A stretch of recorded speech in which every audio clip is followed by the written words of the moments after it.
ನಮಸ್ಕಾರ. ನಾವು ಗೌರಿಬಿದನೂರಿಂದ ಬಂದಿದ್ದೀವಿ ಇವತ್ತು. ಈ ದೇವಸ್ಥಾನಕ್ಕೆ ಇದೇ ಮೊದಲನೇ ಬಾರಿ ನಾವು ಬರ್ತಾ ಇರೋದು. ದೇವಸ್ಥಾನ ತುಂಬ ಚೆನ್ನಾಗಿದೆ. ಈಗ ವಿಗ್ರಹ ಕೆತ್ತಿರೋದು ತುಂಬ ಚೆನ್ನಾಗಿದೆ, ನೋಡ್ತಾ ಇದ್ದೀವಿ. ಇನ್ನೂ ಜಾಸ್ತಿ ಹೆಚ್ಚಿನ ಜನ ಬರಬೇಕು ಅಂತ ಆಶಿಸ್ತಾ ಇದ್ದೀವಿ. ಮೇಡಮ್, ನಿಮಗೆ ಇದು ನೋಡಿದಾಗ ಏನು ಅನ್ನಿಸ್ತು? ಯಾಕೆಂದರೆ ಇಂಥ ಪ್ರೇಕ್ಷಣಿಕ ಸ್ಥಳಕ್ಕೆ ತುಂಬ ದೂರಗಳು ಹೋಗ್ತೀವಿ. ಸೊ ಈಗ ಬೆಂಗಳೂರಿನಲ್ಲೇ ನಿಮಗೆ ನೋಡ್ಲಿಕ್ಕೆ ಸಿಗ್ತದೆ. ಇದು ಕರ್ನಾಟಕದಲ್ಲೇ ಮೊದಲನೇ ಬಾರಿಗೆ ಇದು ದೇವಸ್ಥಾನ ಆಗಿರೋದು. ತುಂಬ ಚೆನ್ನಾಗಿ ಅನಿಸ್ತಾ ಇದೆ. ಬೆಂಗಳೂರಲ್ಲೇ ಇರೋದ್ರಿಂದ ಎಲ್ಲ ಜನ ಬರಬೇಕು ಅಂತ ಹೆಚ್ಚಿನ ಕೆಲಸ ಆಗಬೇಕು. ಇನ್ನು ದೇವಸ್ಥಾನ ತುಂಬ ಚೆನ್ನಾಗಿ ಅಭಿವೃದ್ಧಿ ಆಗಬೇಕು ಅಂತ ಆಶಿಸ್ತೀವಿ. ಎಲ್ಲರೂ ಬಂದು ಅವ್ರ ಕೈಲಾಗಿದ್ದು ಫಂಡ್ ಕೊಟ್ಟು ಇದನ್ನು ಇನ್ನೂ ಚೆನ್ನಾಗಿ ಎತ್ತರಕ್ಕೆ ಬೆಳೆಸಬೇಕು ಮತ್ತು ಎಲ್ಲರೂ ಬರಬೇಕು ಅಂತ ಆಶಿಸ್ತೀವಿ. ಮೇಡಮ್, ನಿಮಗೆ ಯಾವಾಗ ಗೊತ್ತಾಗಿತ್ತು ಈ ಥರ ಒಂದು ಇನ್ಸ್ಟಾಗ್ರಾಮಲ್ಲಿ ನೋಡಿ ನಾವು ಮೀಡಿಯಾಯಿಂದನೇ ಗೊತ್ತಾಗಿದ್ದು. ನಾವು ಅದರಿಂದನೇ ಬಂದಿದ್ದೀವಿ. ಏನು ಅನ್ನಿಸ್ತು ಅವಾಗ ನೋಡಿದಾಗ? ಇಷ್ಟು ಎತ್ತರವಾದದ್ದು ತುಂಬಾ ಚೆನ್ನಾಗಿ ಯಾವುದು ಹೊಸದು ದೇವಸ್ಥಾನ ಮಾಡಿದ್ದಾರೆ ಅಂತ ಗೊತ್ತಾಗಿರೋದೇ ಈ ನಡುವೆನೆ ಒಂದು ವಾರದ ಮುಂಚೆ ನಮಗೆ ಗೊತ್ತಾಯ್ತು. ಸೊ ಹಂಗಾಗಿ ಎಲ್ಲ ಪ್ಲಾನ್ ಮಾಡಿಕೊಂಡು ಒಂದೇ ಕಲ್ಲಲ್ಲಿ ಮಾಡಿರೋದು ತುಂಬಾ ವಿಶೇಷ. ಹೌದು, ಸಿಂಗಲ್ ಅಂದ್ರೆ ಇನ್ನೊಂದು ಮೇಡಮ್, ತಮಿಳುನಾಡಿಂದ ಇಲ್ಲಿ ತರಕ್ಕೆ 6 ತಿಂಗಳು ತಗೊಂಡಿದ್ದಾರೆ. ಟ್ರಾನ್ಸ್ಪೋರ್ಟ್ ಮಾಡಕ್ಕೆ 6 ತಿಂಗಳಂತೆ. ಅಂದ್ರೆ ಇವ್ರ ಪ್ಲಾನ್ ಬಂದ್ಬಿಟ್ಟು 15 ವರ್ಷದ ಪ್ಲಾನ್ ಇದೆ. ಅದು ಇವತ್ತು ನೆರವೇರಿದೆ. ತುಂಬಾ ಚೆನ್ನಾಗಿದೆ, ತುಂಬಾ ಚೆನ್ನಾಗಿದೆ. ದೇವಸ್ಥಾನ ತುಂಬಾ ಚೆನ್ನಾಗಿದೆ. ದೇವರಂತೂ ತುಂಬಾ ಲಕ್ಷಣವಾಗಿದೆ. ಒಳಗಡೆ ಖುಷಿ ಆಗುತ್ತೆ. ಪ್ರತಿಯೊಬ್ರು ನೋಡ್ಲೇಬೇಕಾದಂತ ಜಾಗ ಇದೆ. ಚೆನ್ನಾಗಿದೆ, ಅಭಿವೃದ್ಧಿ ಆಗಬೇಕು ಅಂತ. ಈಗ ಅಯೋಧ್ಯೆಯಲ್ಲಿ ರಾಮ ಮಂದಿರ ಮಾಡಿದ್ರು, ಅಟ್ಲೀಸ್ಟ್ ಅಲ್ಲಿಗೆ ಹೋಗಕ್ಕಾಗಿಲ್ಲ, ಎಲ್ಲರೂ ಬರ್ಬೋದಲ್ಲ? ಈಗ ಅಲ್ಲಿವರೆಗೂ ಆಗದಿದ್ರು ಇಲ್ಲಿ ಬರ್ಬೋದು, ಬಂದು ನೋಡ್ಲಿ. ಆಶ್ಚರ್ಯ ಆಗುತ್ತಾ ಹೇಗೆ ನಿಲ್ಸಿದ್ದಾರೆ, ಹೇಗೆ ಮಾಡಿದ್ದಾರೆ, ಹೆಂಗ್ ಯೂಸ್ ಮಾಡಿದ್ದಾರೆ ಅಂತ? ತುಂಬಾ ಆಶ್ಚರ್ಯ ಆಗುತ್ತೆ. ಆಕ್ಚುಲಾಗಿ ಇನ್ನ ಅದೆಲ್ಲ ತೆಗೆದ್ರೆ ಇನ್ನು ಆಚೆಗಡೆ ಆಮೇಲೆ ದೇವ್ರು ತುಂಬಾ ಚೆನ್ನಾಗಿ ಕಾಣುತ್ತೆ ಅನ್ನೋದು. ಇನ್ನೂ ಕೆಲಸಗಳು ಆಗ್ತಾ ಇದೆ, ಆಗ್ಬೇಕು. ತುಂಬಾ ಕೆಲಸಗಳಿದ್ದಾವೆ. ಸರಿ ಮೇಡಮ್, ನಮಸ್ತೆ. ನಮಸ್ತೆ. ಇಲ್ಲಿ ಬಂದಿದ್ದೀರಾ? ಎಲ್ಲಿ ನೋಡಿದ್ರಿ? ಹೆಂಗ್ ಗೊತ್ತಾಯ್ತು ನಿಮಗೆ? ನಮಗೆ ವಿಡಿಯೋದಲ್ಲಿ ಯೂಟ್ಯೂಬಲ್ಲಿ ಬಂತು. ಸರಿ ನೋಡೋಣ ಅಂತ ಅಂದ್ಬಿಟ್ಟು ಬಂದ್ವಿ. ಎಲ್ಲಿಂದ ಬಂದಿರೋದು ಈಗ? ಹಾಸನಿಂದ. ಅಲ್ಲ, ಇದು ನೋಡ್ಲಿಕ್ಕೆ ಬಂದಿರೋದು ಅಥವಾ ಇಲ್ಲಿ ರಿಲೇಷನ್ ಮನೆಗೆ ಬಂದಿದ್ರಾ? ರಿಲೇಷನ್ ಮನೆಗೆ ಬಂದಿದ್ವಿ. ಹೆಂಗೂ ಬಂದಿದ್ವಲ್ಲ, ನೋಡ್ಕೊಂಡು ಹೋಗೋಣ ಫಸ್ಟ್ ಟೈಮು ಅಂತ ಅಂದ್ಬಿಟ್ಟು ಬಂದ್ವಿ. ಹೇಗೆ ಅನಿಸ್ತು ನೋಡಿ? ಏನು ಅನ್ನಿಸ್ತು? ತುಂಬ ಚೆನ್ನಾಗಿದೆ. ನಾವಂತೂ ಹೋಗಲ್ಲ, ಬೇರೆ ಕಡೆ ಹೋಗಲ್ಲಲ್ಲ. ಇಲ್ಲಿ ತಿರುಪತಿ 108 ಅಡಿ ಅಂತಂದರೆ ಭಾಳ ವಿಶೇಷ ಇದೆ. ತುಂಬ ಚೆನ್ನಾಗಿದೆ. ಅಂದರೆ 108 ಅಡಿ ಇದೆ, ಬಟ್ ಏಕಶಿಲೆಯದಲ್ಲಿದೆ, ಒಂದೇ. ಅದೇ ಅದು ಥರದ್ದು ಎಲ್ಲ ಯೂಟ್ಯೂಬಲ್ಲಿ ನೋಡಿದೆ ನಾನು, ಮೊನ್ನೆ ನೋಡಿದೆ. ತುಂಬ ಚೆನ್ನಾಗಿದೆ.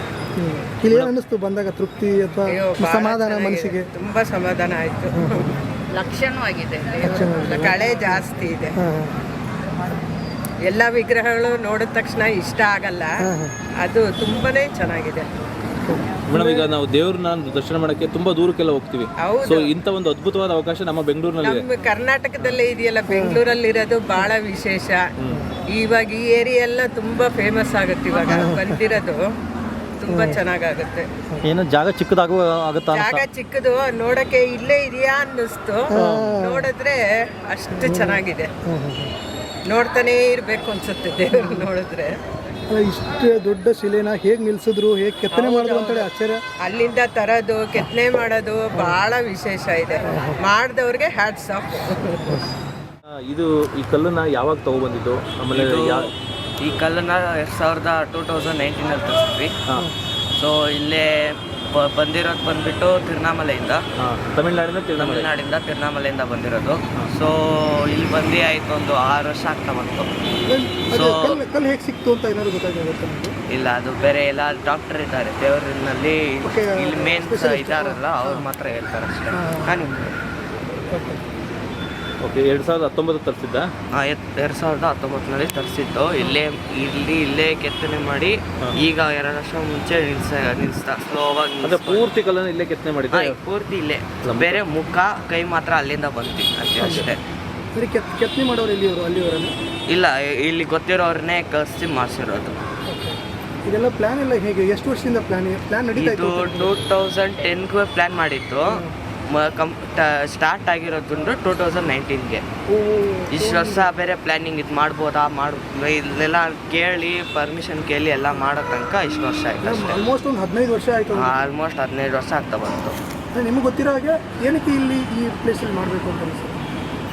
ಅದು ಅವ್ರ ದೇವಸ್ಥಾನ ಅವರು, ಯಾಕಂದರೆ ಈಗ ಎಲ್ಲ ಕಡೆ ಮೂರ್ತಿ ಐಟಾಗಿ ಮಾಡ್ತಾವ್ರಲ್ಲ, ಸರಿ ನಾವು ಮಾಡೋಣ ಅಂತ ಒಂದು ನೆಕ್ಸ್ಟ್ ಚೇಂಜಸ್ ಮಾಡ್ತಿದ್ದೀವಿ ಅಷ್ಟೇ.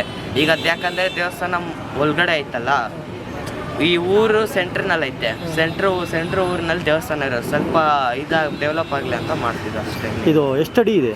ಇದು 108 ಅಡಿ ಐತೆ. ಅದು ಏಕಶಿಲೆನಾ? ಏಕಶಿಲೆನಾ? ಒಂದೇ ಕಲ್ಲಲ್ಲಿ ಒಂದೇ ಇದು ಮಾಡಿರೋದು. ಸೊ ಈಗ ಹೇಗೆಲ್ಲ ತಂದ್ರಿ ಒಂದು ಕ್ರೇನಲ್ಲಿ ಕೂಡಿಸಿ 4-5 ಇದು ಟ್ರಕ್ಕಿಂದ ತರ್ತಿರೋದು, ಟ್ರಕ್ಕಿಂದ ಎಳ್ದಿರೋದು. ಅಲ್ಲಿಂದ ಎಷ್ಟು ದಿವಸ ಆಯ್ತು ಅಂತ ಇಲ್ಲಿ ಬರಕ್ಕೆ? ಇಲ್ಲಿ ಹೆಂಗೋ ಒಂದು 6-7 ತಿಂಗಳಾಗ್ತಾ ಬಂತು. ಅಷ್ಟು ಸ್ಲೋ ಆಗುವಂತ? ಯಾಕಂದ್ರೆ ಬರುವಾಗ ತುಂಬಾ ವೇಟ್ ಅದು ಹಿಂಗ್ ಬಂದಿಲ್ಲ, ಇದಕ್ಕಿಂತ ತುಂಬಾ ದೊಡ್ಡದಾಗಿ ಬಂದಿದ್ದು. ಇಲ್ಲಿ ಬಂದಿನೇ ನೀಟಾಗಿ ಕಟ್ಟಿಂಗ್ ಎಲ್ಲ ಮಾಡಿರೋದು ಇಲ್ಲೇ ಮಾಡಿರೋದು. ಸೊ ಅಲ್ಲಿಂದ ಬರೋ ತನಕ ಆಯ್ತು 6 ತಿಂಗಳು 7 ತಿಂಗಳು ಆಗ್ತಾ ಬಂತು. ಟ್ರಾವೆಲ್ಗೆ 6 ತಿಂಗಳು ತೊಗೊಂಡಿದೆ.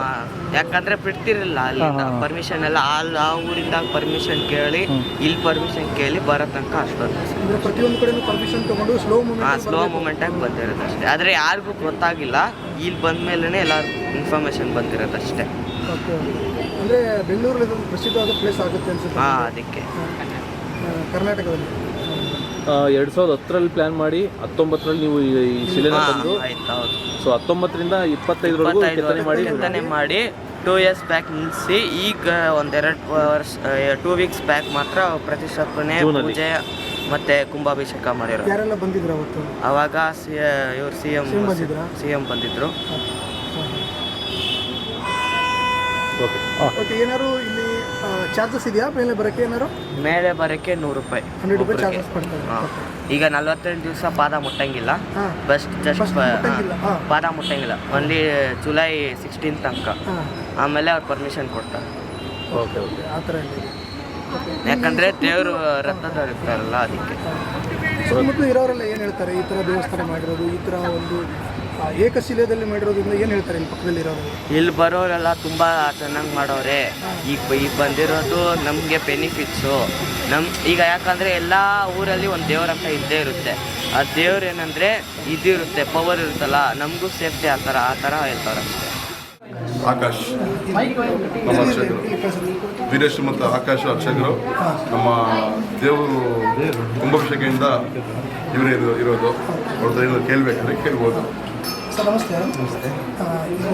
ಹೇಗೆ ಅನ್ನಿಸ್ತಾ ಇದೆ ಸರ್ ಈ ಟೈಮಲ್ಲಿ? ಅಂದರೆ ಈಗಿನ ಕಾಲದಲ್ಲಿ ಭಗವಂತ ಒಂದು ಕಡೆ ಬರ್ತಾನೆ ಅಂದರೆ ಭಕ್ತರು ಬರ್ತಾರೆ.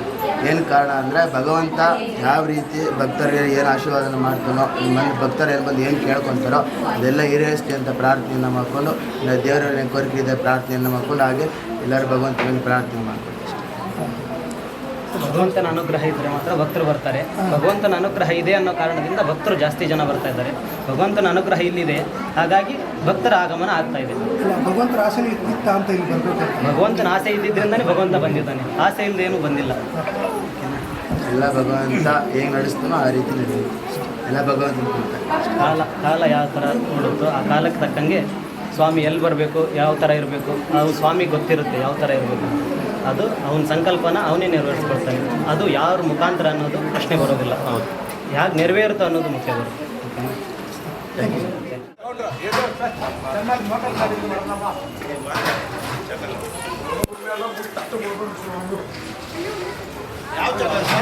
ಪಬ್ಲಿಕ್